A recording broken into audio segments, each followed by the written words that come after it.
예수님께서 세상에 오셨을 때 사람들에게 그리고 제자들에게 끊임없이 계속적으로 하신 말씀은 나와 아버지는 하나다라고 하는 말씀이었습니다.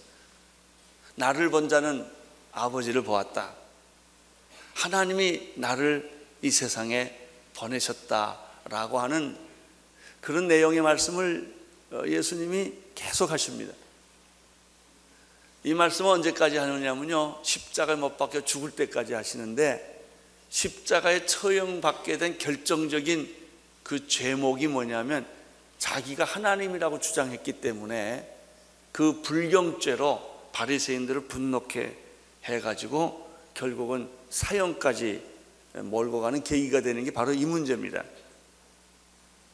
예수님은 과연 자기 자신이 주장하신 대로 그는 단순히 인간 이상의 존재일까 하는 문제입니다. 정말 예수님은 하나님의 아들이시고 그분이 하나님이신가? 그렇다면 그 증거, 그 증명을 어떻게 할 수 있는가? 오늘 예수님이 이 문제를 우리들에게 말씀해 주십니다. 첫 번째는 예수님이 이 증거를 말씀하실 때 우리가 이해할 수 있는 세상의 증거의 법칙에 따라 이걸 설명을 하고 있다는 점입니다. 참 그 예수님은 우리가 이해하지 못하는 논리를 설명하지 않고 우리가 세상에서 이해할 수 있는 이 증거의 법칙, 논리의 법칙을 사용하신다는 데 굉장히 놀라움이 있습니다. 31절 읽겠습니다. 31절 시작. 내가 만일 나를 위하여 증거하면 내 증거는 참되지 아니하니. 세상 법정에서는 객관적인 증거가 있어야 됩니다. 증인이 있든지 증거물이 없으면 심증만 가지고 그 사람을 기소하지 못합니다. 확실한 증거가 있어야 합니다. 내가 아무리 아니라고 내가 주장한다고 해서 그건 증거되지를 않죠. 이것은 어느 사회나 통용되는 가장 기본적인 법입니다. 예수님께서 내가 나를 위해 증거한다면 그 증거는 참되지 않지만 내가 정말 하나님의 아들이고 인류의 정말 메시아라는 사실을 우리 예수님께서 네 가지 방법으로 객관적인 증거를 오늘 말씀해 주십니다. 그래서 그 예수님이 우리에게 보여주시는 본인이 하나님의 아들이고 인류의 구원자라고 하는 증거를 오늘 우리는 더 명확하게 이해할 수 있게 된 것이죠. 예수님이 제시하시는 첫 번째 증거는 무엇일까? 32절에 이게 나와 있습니다. 32절 읽어주십시오. 나를 위하여 증거하시는 이가 따로 있으니 나를 위하여 증거하시는 그 증거가 참인 줄 안다. 내가 나를 증거하는 게 아니야. 내가 메시아다, 내가 하나님의 아들이라고 증언을 했다면 그것은 객관적인 증언이 안 된다는 것이죠. 그러면 예수님이 하나님의 아들이시요 예수님이 온 인류의 구원자요 메시아라는 진짜 증언은 누가 했느냐? 오늘 32절에 보니까 그렇게 증거하시는 분이 따로 있다 그랬습니다. 따로 있다. 나를 위하여 증거하시는 분이 내가 아니고 딴 분이 계시기 때문에 그 증거는 세상의 법적인 정신으로 보면 이게 옳다는 것입니다. 그러면 그 따로 있는 분은 누구실까? 따로 있는 분은 누가 예수님을 증거를 하는 것일까? 얼핏 보면 하나님이라고 말할 수가 있습니다.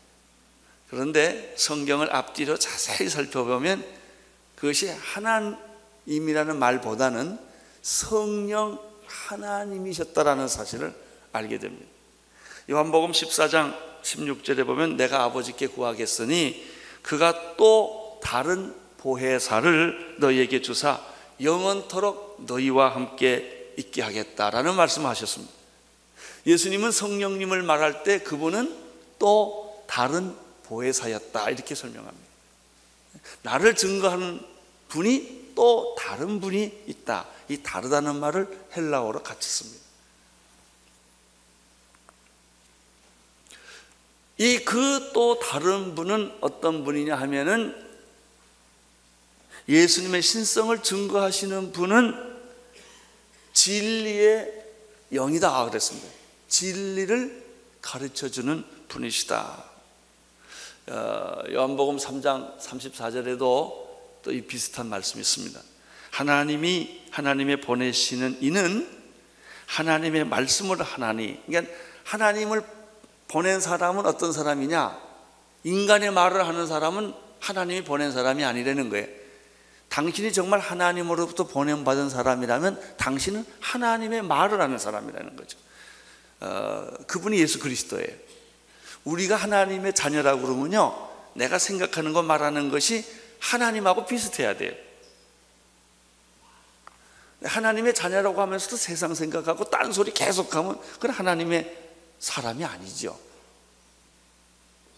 여기 하나님의 보내신 이는 하나님의 말씀을 하나니 이는 하나님의 성령을 한없이 주심이라.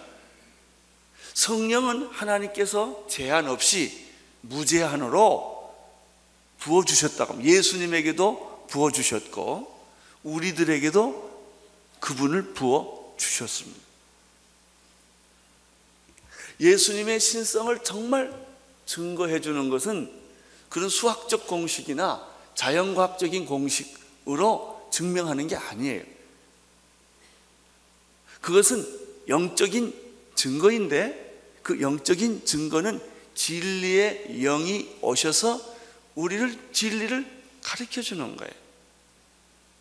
여러분, 모든 여자를 본다고 다 사랑을 느끼겠습니까?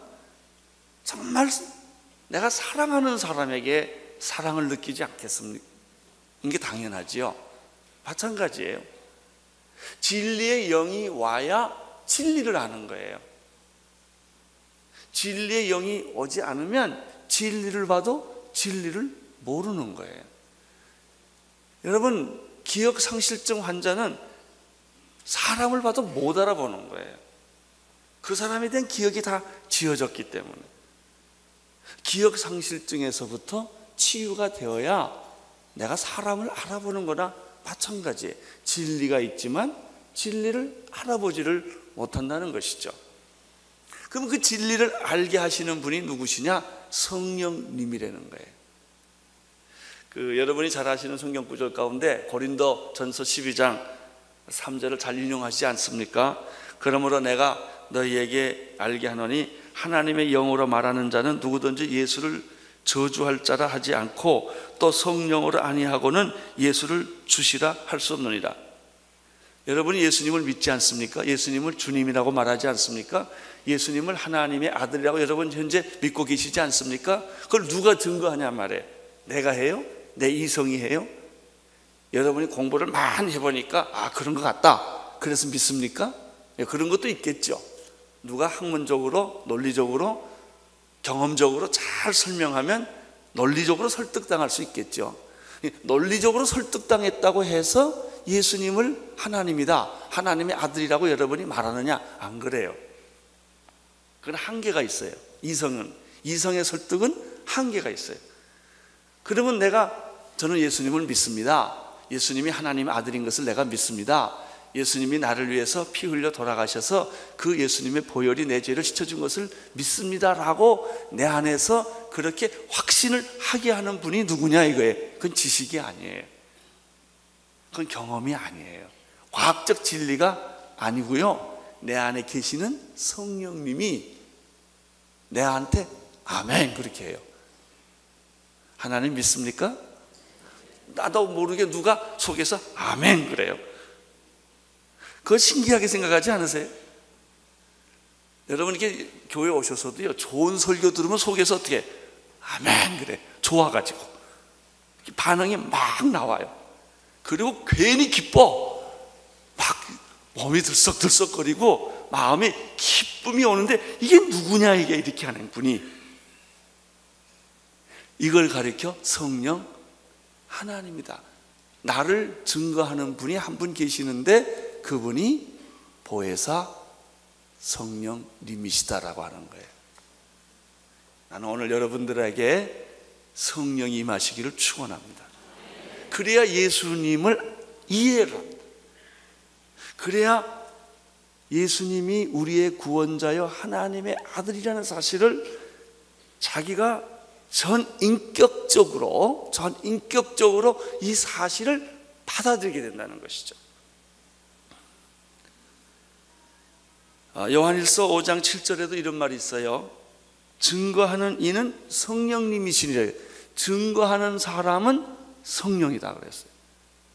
우리가 재판을 할 때도 증인이 있고 증거물이 있어요. 그 증거물을 갖다 딱 대면 변명을 못하는 거죠. 내가 찍은 도장인데, 내가 한 사인인데 어떻게 변명을 하겠습니까? 이렇게 증거하는 분이 한 분 계시다. 그분이 성령님이시다. 증거하는 이는 성령님이시니 성령은 진리이니라. 사랑하는 성도 여러분, 정말 여러분 예수님을 믿고 싶습니까? 예수님을 알고 싶습니까? 예수님을 경험하고 싶습니까? 인간의 이성의 노력은 어느 정도까지 필요합니다. 책의 도움도 어느 정도까지 필요합니다. 신학의 도움도 어느 정도까지 필요합니다. 그러나 진짜 여러분이 예수님을 경험할 수 있는 유일한 증거는 성령님이십니다. 그분이 내 안에서 말씀을 합니다. 이것을 가리켜 우리는 성령의 내적 증거라고 말합니다. 그러니까 여러분들이 찬송을 부를 때나 성경을 읽을 때나 설교를 들을 때나 어느 날은 듣기만 하면 졸렸는데 헷갈려. 그냥 막 딴 생각이 막 나고, 막 골프 생각이 나고, 그냥 누구 친구 만날 생각이 막 났는데 어느 날 이게 들려요. 그리고 말씀이 자기 가슴에 화살같이 박혀요. 목사님이 내 얘기하네? 그래요. 성령이 임한 거예요. 그게 성령이 이게 여러분하고 클릭이 된 거예요. 그때 진리에 대해서 눈을 뜨게 되고 예수님에 대해서 눈을 뜨게 된다는 이야기입니다. 두 번째입니다. 두 번째, 예수님의 신성을 증거할 수 있는 증거는 뭐냐? 33절을 보십시오. 시작. 예수님을 증거하는 분은 첫째는 성령님이시고요. 두 번째는 세례 요한입니다. 세례 요한이 예수님을 증거했다는 거예요. 그 당시 여인이 난 자 중에서 가장 위대한 인물은 세례 요한이라고 예수님 말씀하셨어요. 그 세례 요한은 그만큼 모든 사람의 존경과 사랑을 받았고, 요단강 광야에서 살고 있는 세례 요한에게 세례를 받으려고 많은 사람들이 정말 구름대처럼 그한테 찾아가서 설교를 듣고, 야단쳤지만 설교를 듣고 세례를 받았어요. 왜냐하면 그 당시 종교 지도자들은 다 가짜같이 느껴졌고, 세례 요한은 진짜처럼 사람들에게 느껴졌거든요. 근데 이 세례 요한이 그렇게 존경받고 사랑받는 가장 위대한 인물이었던, 그래서 그는 젊은 나이에 진리를 말하다가 그 목을 잘려서 은쟁반에 놓이는 신세가 됐죠. 그는 감옥에서 평생 살았어요. 그렇지만 그는 타협하지 않았어요. 언제나 진리를 말했던 아주 정의로운 올바른 양심이었습니다. 그 세례 요한이 예수님에 대해서 무슨 증거를 했습니까? 보라, 세상 죄를 지고 가는 하나님의 어린 양이로다. 세례 요한이 그렇게 말합니다. 예수에 대해서 자기 제자들을 보고, 보라, 저분은 세상 죄를 지고 가는 하나님의 어린 양이라. 너는 내 제자가 되지 말고 그분의 제자가 되어라. 그렇게 해서 간 사람이 안드레입니다. 세례 요한은 나는 그분의 신들매를 풀기도 감당할 수 없다. 그는 흥하여야겠고 나는 쇠하여야 하겠다. 나는 그분이 하나님의 아들로서 인류의 메시아로서 이 세상에 오시는 나는 안내자에 불과하다. 높은 산은 낮게 만들고 낮은 골짜기는 높게 만들어서 그분이 이 세상에 하나님이 인간 세상에 오시는데, 아니 세상에 뭐 조금 권력 있고 뭐 이런 사람만 와도 마당 쓸고 뭐 대통령만 와도 뭐 경호차가 왔다 갔다 하는데 하나님이 오는데 준비하는 사람이 아무도 없는 거예요. 세례 요한이 홀로 빗자루 들고 쓴 거예요. 메시아가 온다, 하나님의 아들이 온다. 그분이 세례 요한이었다는 거예요. 세례 요한의 증거가 참되다 이렇게 말했습니다. 그러나 세례 요한의 증거가 완벽하냐? 아니에요. 예수님이 말했습니다. 세례 요한의 증거는 잘 밟으십시오. 세례 요한의 증거가 있기 때문에 예수님이 하나님의 아들이냐? 아니에요. 그럼 세례 요한의 증거가 없으면 예수님은 하나님의 아들이 아니냐? 아니에요.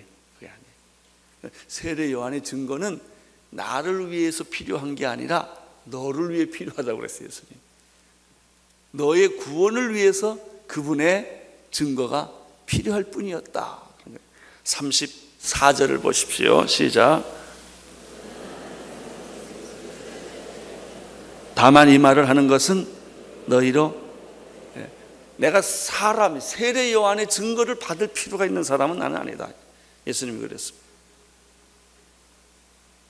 그렇지만 세례 요한의 증거가 필요한 까닭은 누구를 위하여? 너의 구원을 위하여 세례 요한이 필요했다. 따라서 세례 요한은 잠깐 비치는 등불이라고 그랬습니다. 갑자기 모든 사람이 예수께로 못 오니까 예수께로 오게 할 수 있는 접촉점에 불과한 거다. 그분은 등불이었다 그랬습니다. 35절을 보십시오. 시작. 요한은 켜서 비치는 등불이요 너희가 일시 그 빛에 즐거이 있기를 원하였다.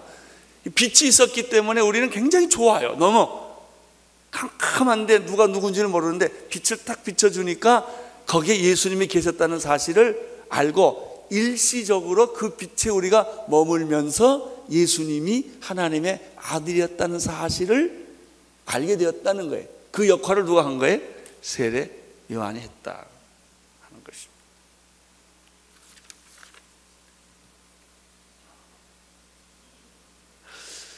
그러면 이 세례 요한의 증거보다 더 확실한 예수님의 신성에 대한 증거가 있는데 그것이 무엇입니까?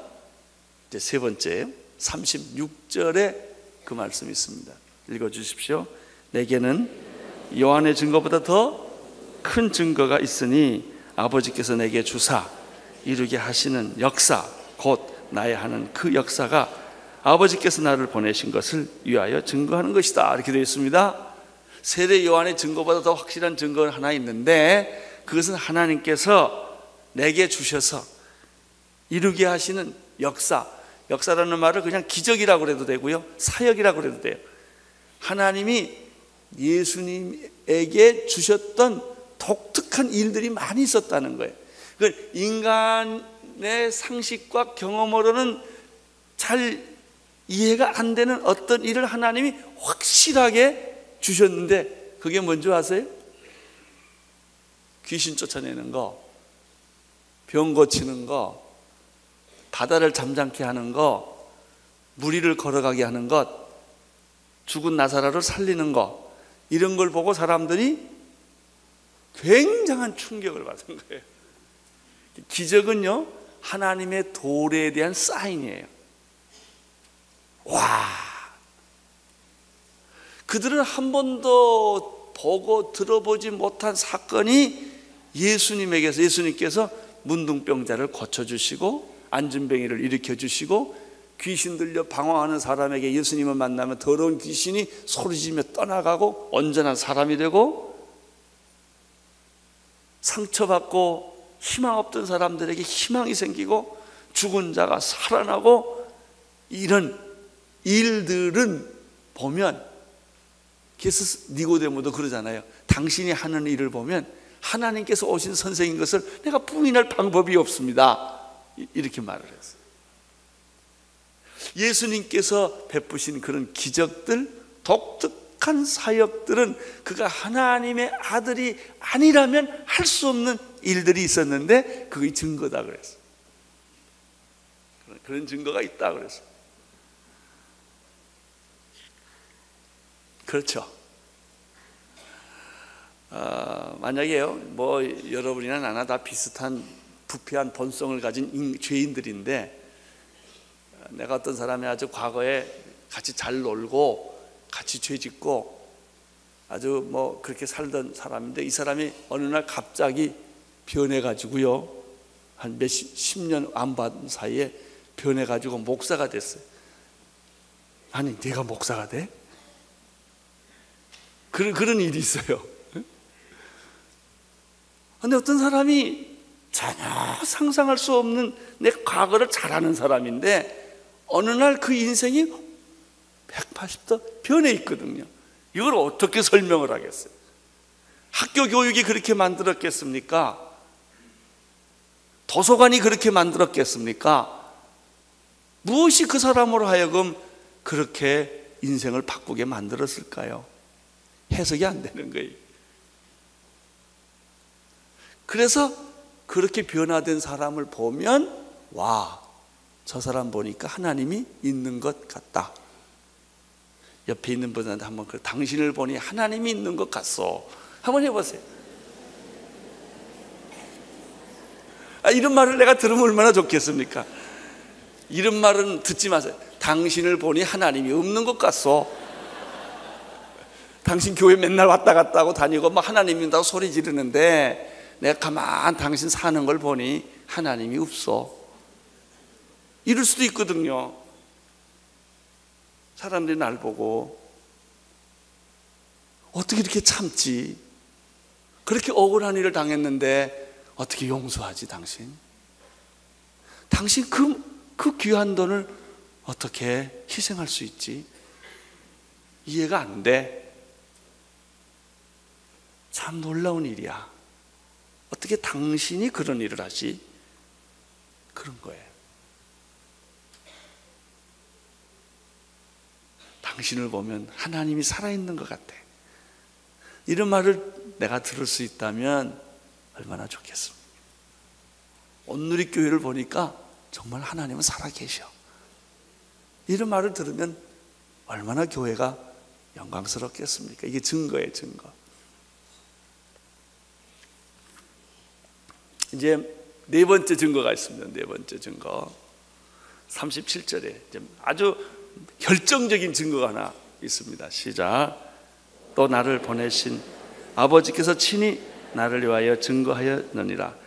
너희는 아무 때에도 그 음성을 듣지 못하였고 그 형령을 보지 못하였으며 그 말씀이 너희 속에 거하지 아니하여 이는 그의 보내신 자를 믿지 아니함이라.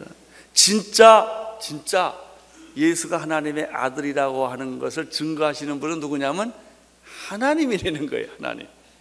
그런데 문제는 하나님을 본 자도 없고 하나님의 음성을 들은 자도 없고 그랬어요. 여기 보니까 너희는 아무 때에도 그 음성을 듣지 못하였고 그 형령을 보지 못했지요. 그렇죠?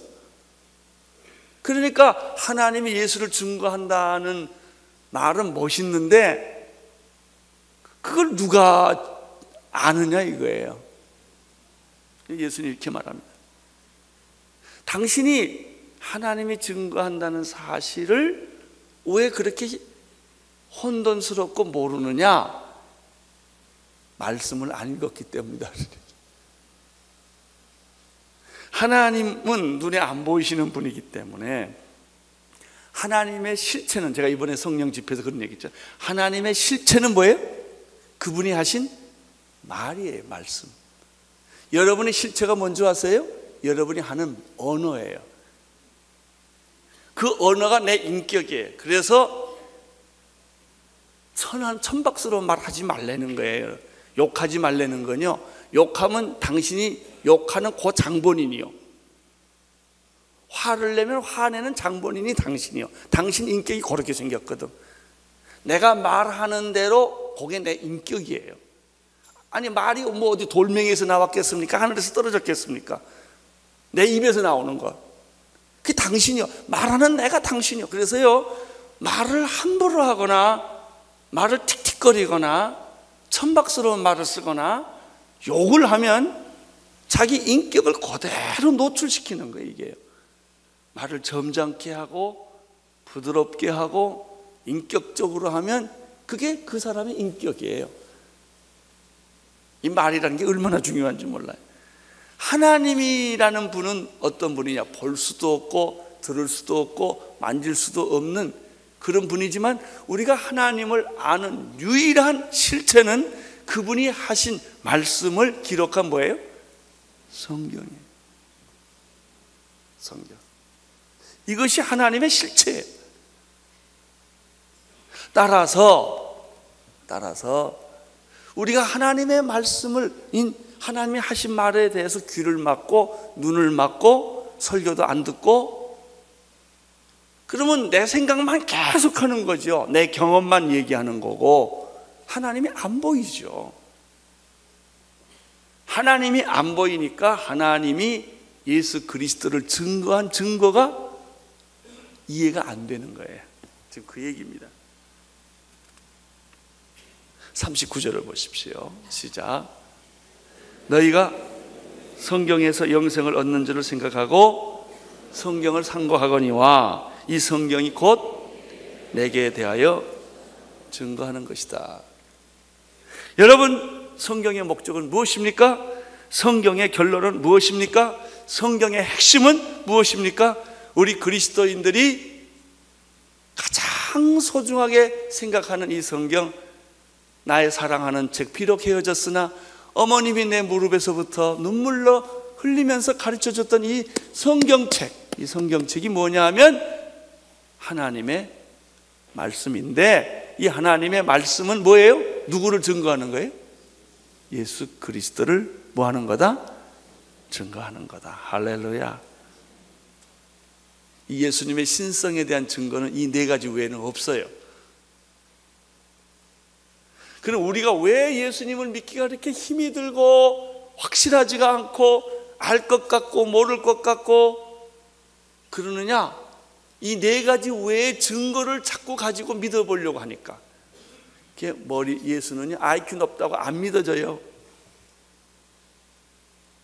도서관에서 책을 수백 권을 섭렵했다고 보이지 않아요. 여러분이 인생의 산전수전을 다 겪고 인생 나이가 70, 80이 됐다고 해서 예수님이 알아지지 않아요. 성경을 읽어야 예수가 알아집니다. 예수님의 그 하시는 사역을 볼 때 예수가 알아집니다. 세례 요한의 증거를 들을 때 예수를 알게 되고요, 성령의 내적 증거가 있을 때 예수의 신성을 정확하게 이해하게 된다는 것이죠.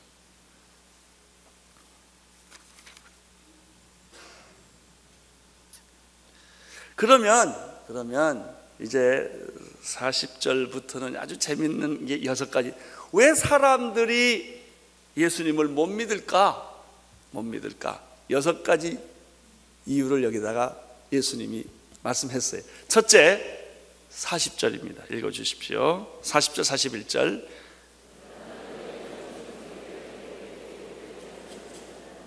나는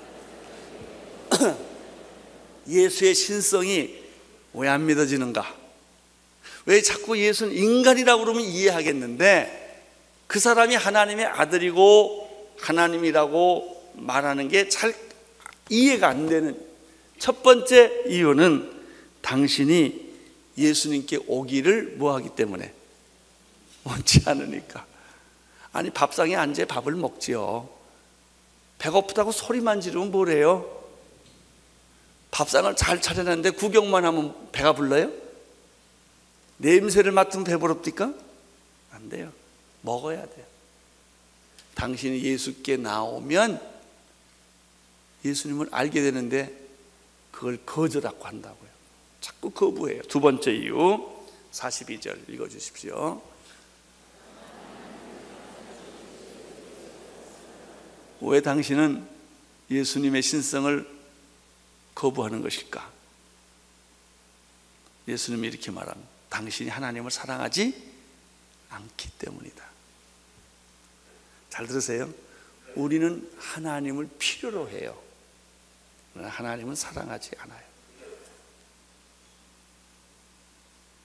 하나님 없으면 못 사니까 내가 죽게 되면 하나님 이번만 살려주세요 라고 말하지, 내가 하나님을 사랑합니다 이렇게 말은 안 해요. 내가 공궁에 빠지면 하나님 나 살려주세요 필요하니까. 그렇지 내가 하나님을 I love you Lord 이렇게 안 해요. 이건 뭐하고 똑같아? 호로자식하고 똑같아. 자식이 아버지 돈만 필요한 거야. 돈 없으면 아버지한테 가. 왜? 아버지를 사랑해서가 아니라 아버지 호주머니에 있는 돈이 필요하니까. 돈을 다 긁어내요. 근데 절대 아버지는 사랑 안 해요. 우리가 하나님은 필요하는데 사람들이 하나님을 사랑하지 않는다는 거예요. 이게 그 얘기입니다. 하나님을 사랑하지 않는다. 세 번째 43절을 보십시오. 나는